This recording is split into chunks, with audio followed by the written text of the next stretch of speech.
introduction and for the invitation, and he's told you why I'm here. It's just to make sure, you know, there's people you don't want to cross their path. And I happen to have, imagine me standing between Obi and Bola. You don't know what these two women represent. They are one of the best globally. And there are people who have courage. You know, sitting as a governor, when Obi calls, you just keep imagining what he's going to say. Because there are people who can tell you, you know, when you do the job I did in Nigeria as governor,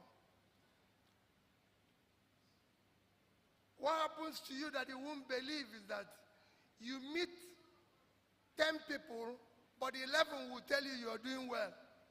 Even when you know you're doing the wrong thing, they will tell you you're doing well.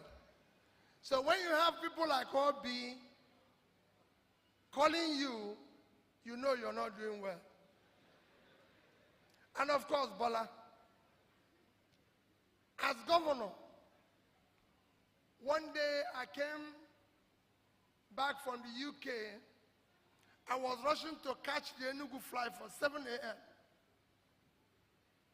And I decided to jump the queue.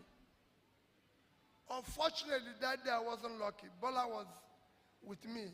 Bola said, Peter, come and queue up, please. And that is the type of person that spoke to you today. When I listened to her, I told Obi, you've had a keynote speech. I'm only going to add to what they are doing. For me, let me start by most sincerely thanking those who are behind this university. Honest to you, I never heard of it. You know, I live in the village, like I said. I'm a trader. So, I live in Onitsha. So, we only hear news when we come to township. And when Obi invited me, and I said, what is this university about? And I'm surprised when I came in here and see this number of Nigerians graduating. I felt happy.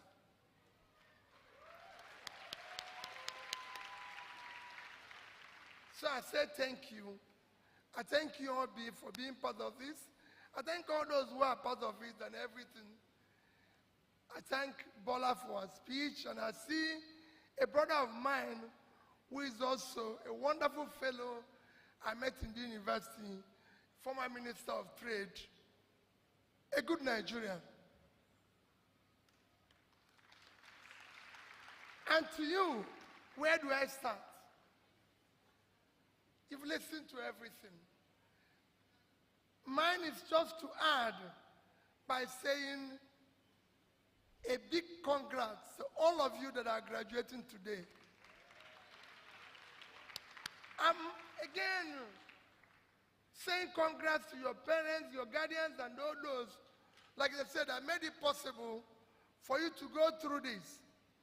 I've been asking my brother, how does this university work? And how much do they pay? Because I like knowing the price before I get involved in anything.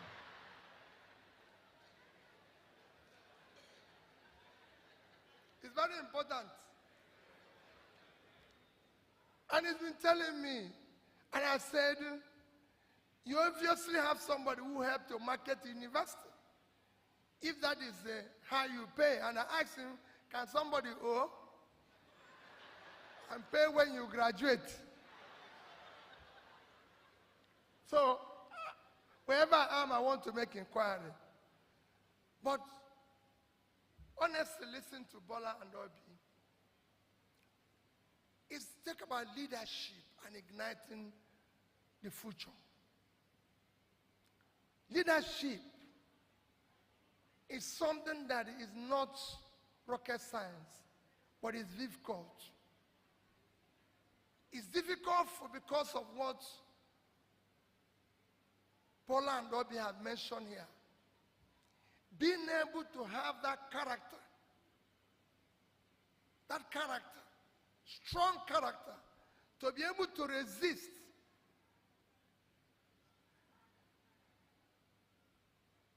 the ability not to do the wrong thing.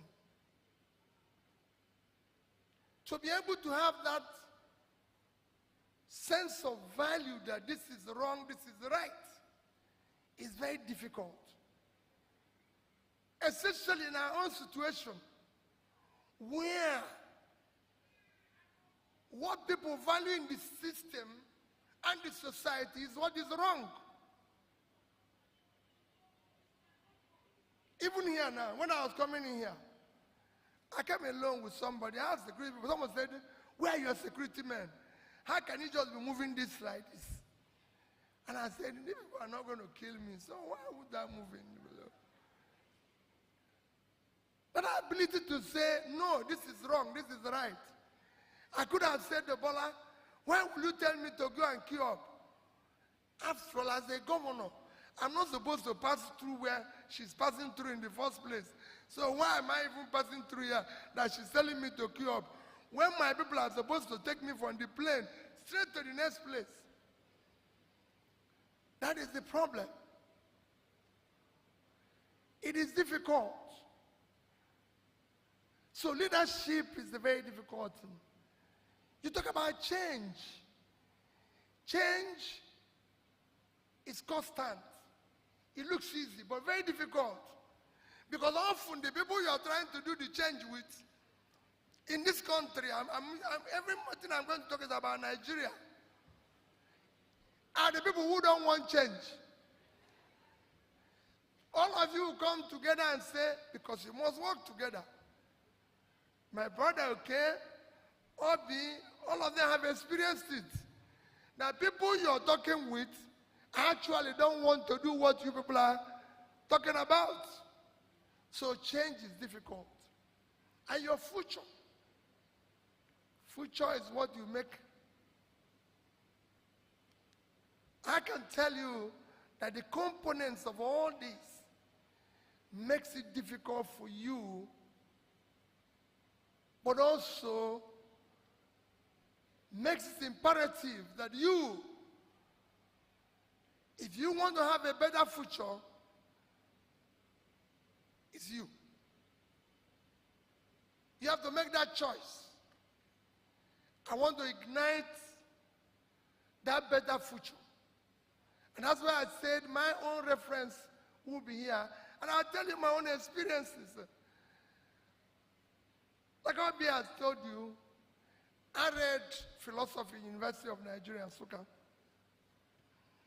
And what I tell people, that the only thing I learned from philosophy, which I apply every day, is that unexamined life is not worth living. So if you tell me anything, I want to know why I have to do it.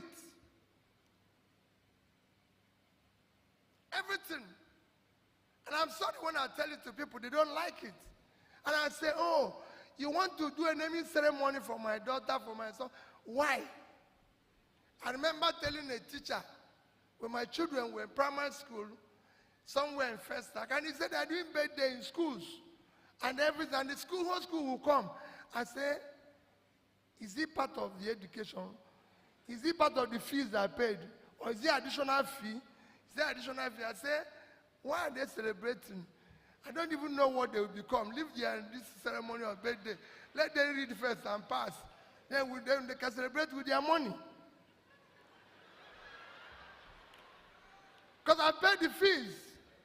So, for me, it is about asking questions always, which is what I've been said now.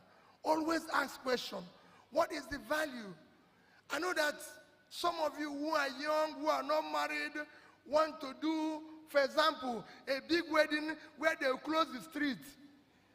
Does it add to the marriage? Does it add anything of what value? You're just bringing people to come and drink. Some will cost you, some will cause you problem, and possibly you are owing even where you bought the drinks and everything, and that brings problem in the marriage, because when everybody is gone now, you're left with the bills, and that bill will do what? Bring problem. this and all that. So for me, that's what it does. Question everything. The more you ask that question, the more you're trying to ignite that change. That's what philosophy will be. And because of it, I've chosen to learn. Like I mentioned to you, I've been going to schools. Those schools that I was actually going to know whether there's anything that is in their brain that is different.